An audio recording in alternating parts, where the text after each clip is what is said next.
TROW or TROW strikes me as an exceptional company at an intriguing price. And if you look at their history since inception, I mean, over the last 20 to 30 years, they've been compounding at 16 to 18% annualized. This has been one of the best performing stocks to own outright. So this gets folks really excited, especially when you see that the stock is down about 50% over the last few months. So this might be the time to buy a nice compounder.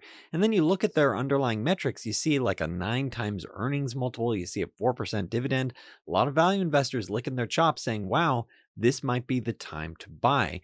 Now, in order to understand if you should potentially buy, and keep in mind, this is not financial advice, you first need to understand, what does T. Rowe even do? What does T. Rowe Price even do? So the way to understand it is that they are a global asset management firm founded in 1937. Now they manage around $1.5 trillion in assets under management spread across about 1,000 investment professionals around the world.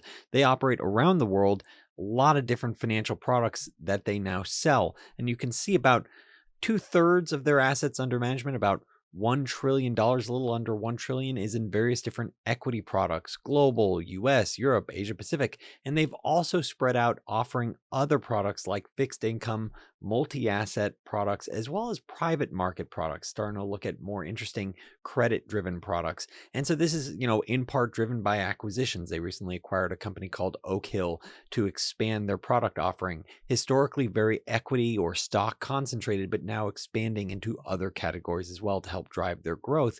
And the way to think about what drives this growth for an asset manager like T. Rowe is it all comes down to assets under management. And you can see how since 2011, their end of year assets under management went from under $500 billion to around $1.6 trillion in the most recent quarter, ending the year 2021 around $1.7 trillion. That is a lot of money under management. So you can see assets under management has compounded at around 12% annualized over the last 10 years, which is driven both by the underlying market returns, plus what they would describe as alpha, so beating the market, plus net cash inflows. So folks see a winning product and then more capital moves into it.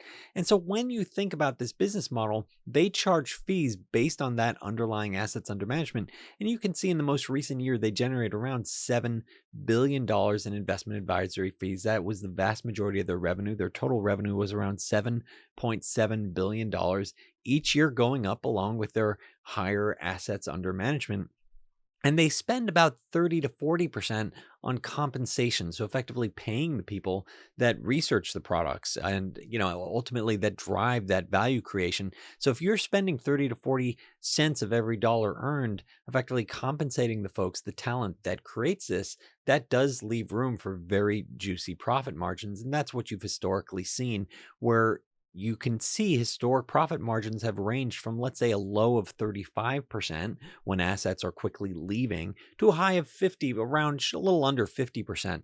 And so this is a key aspect to think about this business, which is that as you have inflows or outflows, a lot of it's going to impact the underlying profitability of the business. If you have inflows moving in, they may not necessarily have to pay the underlying managers, the investment managers of those portfolios, necessarily give them a bonus for that.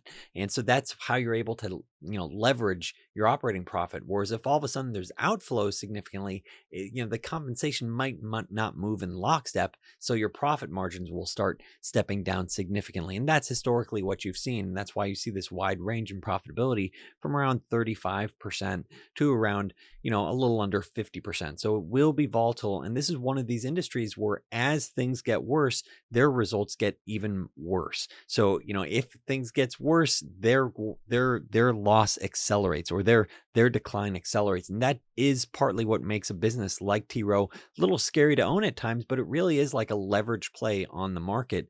And you can see that they've historically had a very shareholder friendly approach, returning the vast majority of their earnings to shareholders, primarily through, you can see, dividends. They had both recurring and special, as well as buybacks. Buybacks were a big component.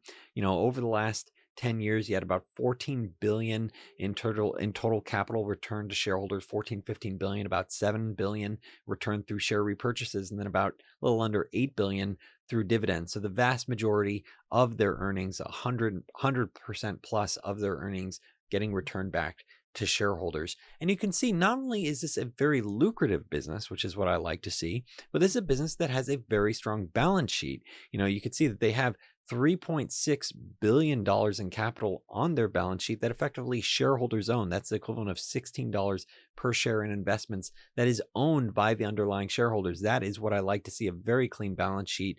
And so you look at a business that has, long track record of strong growth, significant profitability, shareholder friendly policies, a clean balance sheet. There is a lot here to like. The question is, what's the right price?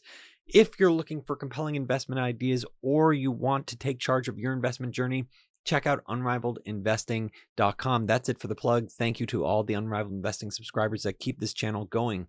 So as I think about TROW or TROW stock, you should break it down into their different products. And so at the year end, you were looking around $900 billion in mutual funds, US mutual funds, and then the rest of their funds was split between separately managed accounts and investment trust products. And so the reason why this is so important is that you have all these different products, and ultimately what the clients choose to do with that capital is going to be what drives this business. And so you need to have some sort of insight and to think, okay, well, where does their mutual funds go? Is it going to be much bigger from here? How about their separately, their separately managed accounts? Will that be much bigger in the future? And so, yes, there is, some institutional knowledge that makes them a lot stronger. If you and I wanted to create a startup, we would not be able to scale like this the way they've done. They have relationships and channels that make this easier to grow. But ultimately, a key aspect of this business is going to be driven really by these three questions, which is, what's the underlying market going to do? Arguably, if the market is going to be really poor performance, arguably TROW is going to perform poorly as well. Then the next question is, what's going to be their performance on top of the market? So will they outperform the market? Will they be able to justify their fees to attract investor capital? So that is a big question. And I don't have a good answer for that. I don't have a crystal ball to say, hey, I have high conviction on where their performance is going to be. I'm personally bearish on the market given where we are, with the monetary cycle. And I talk more about that with my Unrivaled Investing subscribers and my letters.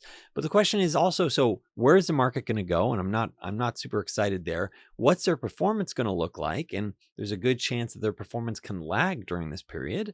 And then the next aspect is what happens to fund flows from here, because that's the key component that drives this business, not only their performance, but the fund flows, where what are their customers going to do? You can see in the most recent quarter that their net fund flows was around, they lost about $5 billion in funds. They lost $18 billion in stocks, but then they made up for it with various different multi-assets, fixed income, and alternative products that sort of offset a lot of that. Whereas the vast majority of their decline in assets under management came from effectively mark-to-market losses. About $130 billion loss in the first quarter of 2022, just from their investment products dropping, primarily driven by stocks, which makes sense. Stocks generally are much more sensitive than, let's say, bonds or some of these alternative products, some of these private products. Now, so looking at stocks, that's a huge drop. And so I'm looking at this, I'm thinking usually these types of things don't bottom until you start seeing real fear where the cash flows really start dropping. So maybe, you see another huge drop in assets, and then you see the cash outflows, it goes from 20 billion out to 50 billion out or 100 billion out. That would be the period where it would get me interested. And it would also, I think that's part of the reason why these types of stocks can be extremely volatile, is the assets can just walk out the door, and that fundamentally impacts your earnings power. Now, looking at the business, a hypothetical valuation framework, if they're able to, let's say, grow at 5 to 13% in the years ahead, and you might say that's reasonable. You look at their returns, their growth over the last decade, and it's been in this 9 to 13% ballpark area. And you think about what their profit margins could look like. Recently been, a little under 50%. I'm assuming, high 30s to low 40s. And, they're likely going to face a decline in revenue this year, largely because several of their products are down significantly. But you look at this and you're trying to pencil out, where is this business 5 years from now? What type of multiple you want to assume? At the end of the day, this is a very volatile business. This is like leveraged, extremely leveraged to the stock market, from, let's say, If the stock market does really well, there's a chance that they can do even better. If the stock market does really poorly, there's a chance that they could do even worse. And so because of that, and because you're going to get this sort of whiplash with what happens to underlying assets, I'm assuming a range of earnings from, let's say, 12 and a half times to 17 and a half times potential earnings for this business. This isn't crazy high multiples, for this business, given that it's not crazy high growth and there's a lot of volatility in the underlying business, even though they are very profitable. So I'm looking at this, and relative to a lot of businesses I look at, this is actually quite reasonable, where I'm saying effectively, break even on my low side over 5 years, and upside of, let's say, under a little around 200% upside potential on the upside if they're able to get, let's say, 13% growth. Now, a lot of that would have to be from the market. I'm personally not ready to pull the trigger yet, because as I look at this framework, I'm thinking I'm more in the bearish camp. I'm concerned about equities right now. I'm concerned about the inflationary environment. I'm concerned about, effectively monetary policies that are effectively pulling, continually tightening, that's going to make it a tough period for equities in the future. If you look at, let's say, the 1970s, equities generally returned around 5% during that time frame, whereas you look at something like commodities, they perform much, much, much better. So if the 1970s is comparable to now, then I'd argue this might be a tough spot to be in, even though this is a very, very strong company, even though this is effectively a company that's levered to the stock market. If the stock market's doing well and their products are doing well or doing even better, then great. And that's how you're going to do well. It's a tough thing for me to personally own, just because I don't have enough conviction to say, oh yeah, you manage $1.5 trillion and here's why you're going to beat the market long term. I don't have enough conviction. Now, they do have a number of products that have done well over time, but it's tough for me to say, yes, institutional investors will continue plowing their capital with TROW. Retail investors will continue doing it. If I were to consider pulling the trigger on TROW, once again, I would want to see that sort of capitulation moment where you're looking at a quarter where not only did their performance stink, but you also have huge capital outflows where people are panicking, and then the stock falls like another huge percentage, and then you're able to pencil out like 200 to 300% upside, or 200 to 500% upside. That's the type of thing that would get me really excited.